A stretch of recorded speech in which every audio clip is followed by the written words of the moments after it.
Chapter 3. The chimneys lit, burned bright and fumed. Smoke billowed skyward in pillared plumes. The air became stuffed with a poisonous smog, which mixed with the fog from the marshes and bogs.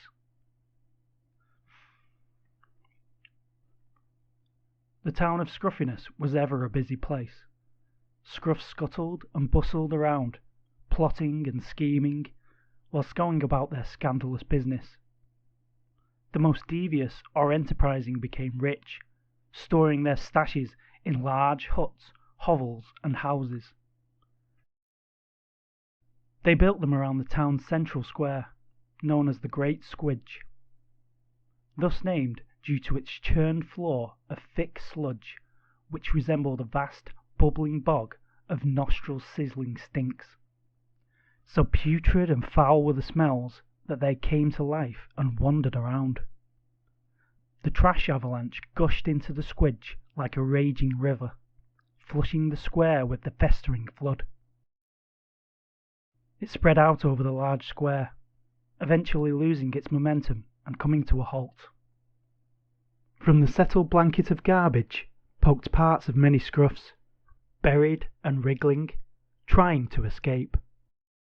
Up popped the head of Munch and Paunch, the big-bellied garbage gobbler. He was a giant scruff, the largest in all of Scruffyness, a dumb and mean bully who did the bidding of his smarter, nastier partner, Gibbety-Gobbety. Together they ruled over Scruffyness, using threats and fear to force their will on others. Gibgob, as most scruffs secretly called her, poked her head from under a slimy, slug-shaped piece of grot. She looked furious. Her curled-up, long eyebrows frowned so hard they touched her beak.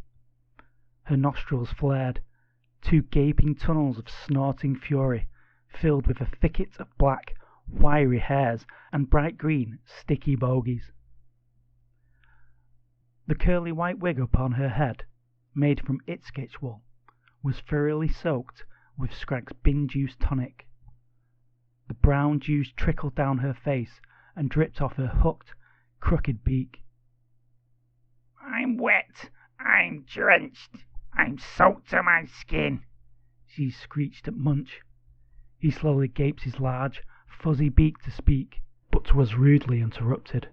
"I'm stuck like a bug in a bog. Some scruff help me up," continued Gibgob. Me first, mumbled the upturned Scrag, who was buried face down in the trash and had a mouthful of sludge. His legs wiggled in the air as he tried to wriggle free. Naturally, none of the scruffs would help another. Being enormously selfish creatures, they frequently made many demands of each other, usually causing squabbles, quarrels, arguments and fights. Holding grudges and plotting revenge were popular pastimes between bickering scruffs.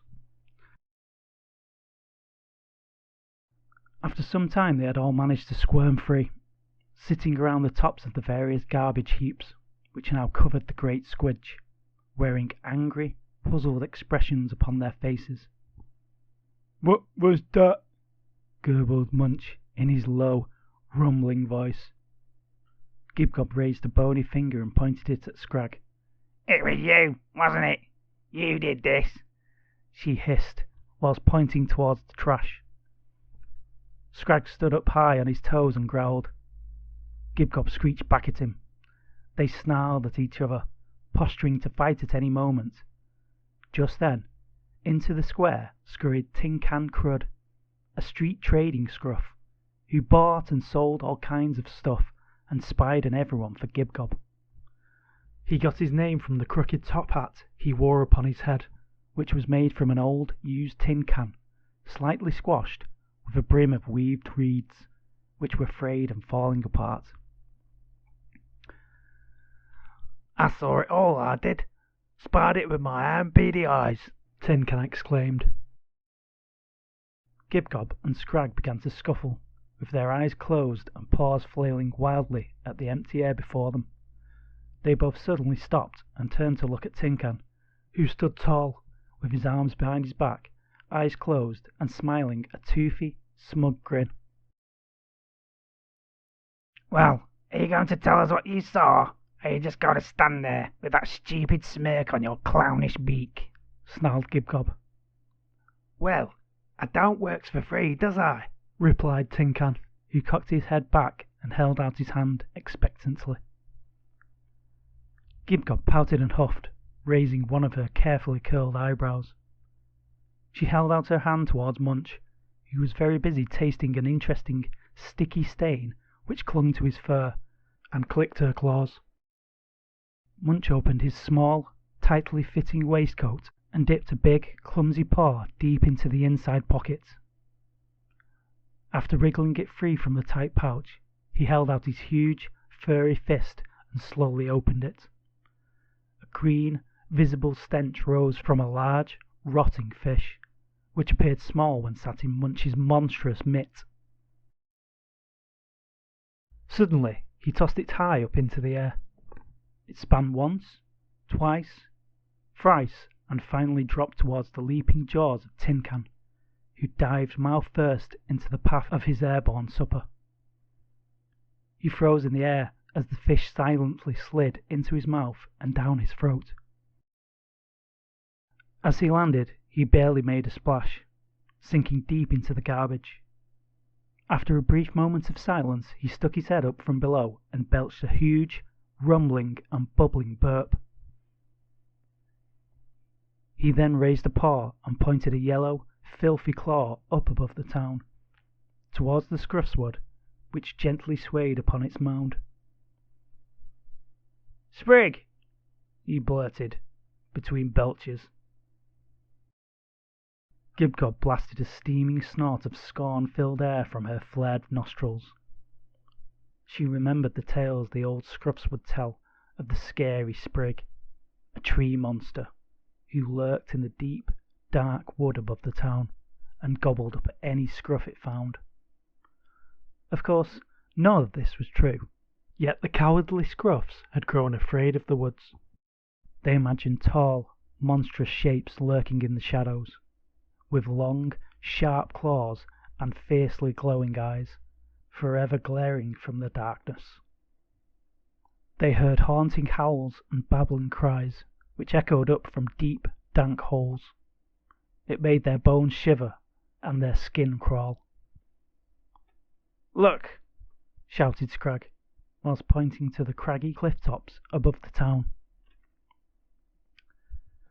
There stood a small, bush-shaped silhouette, alone upon the edge. It rustled, then sprung and scampered away, out of sight of the trash-bound Scruffs below. Scrag spun around and raised his paw, pointing it to the sky. "It's thrown its trash down upon our town, and covered our trash below," he exclaimed. "How dare it do this? We won't stand for it," yelled Gibgob, manipulating the crowd, which had grown quite sizable, as many nosy Scruffs came to skulk around. "What will we do?" asked Munch, as he picked his nose with his thumb. "Throw it back!" chanted the crowd as one. "We already did that, and it didn't work," moaned the gurning Gibgob, who had previously ordered the town's overflowing trash to be catapulted into the woods. The Scruffs stood around, stooping, hunching, and scratching themselves, thinking of ways to get revenge upon the Sprig. Scrag suddenly sprang up into the air and landed on Tin Can's back. As he rode the struggling Scruff around, he pointed his paw towards a twisted, leaning chimney stack and smirked an excited, mischievous grin. "We'll burn the trash in our chimney stacks and fill the air with smog and soot. Then the wind will blow our putrid, poisonous smoke up the hill towards the woods." Upon hearing this, Gibgob's eyes widened with excitement. She scurried over to the piggy-backed pair and climbed up them, until she stood atop Scrag's spiny back. "What a great idea that I've just had! Move, you lazy little Scruffs! Get shoveling trash!" Scruffs were scurrying to and fro, up and down, from here to there, carrying armfuls of trash, piled up high above their heads. Gibgob sat upon Munch's shoulders, her face boiled bright red, and her eyes stared maniacally as she barked orders. Pile the trash into the chimneys, light the fires and stoke the embers. Come on, you lazy scruffs. Fetch the bellows and on them jump. The Scruffs scooped up the trash into their huts, hovels, and holes. They stacked up their hearths and kept their blazing fires burning. Outside the air was turning black. The billowing chimneys gushed soot high and wide, covering the clear blue sky.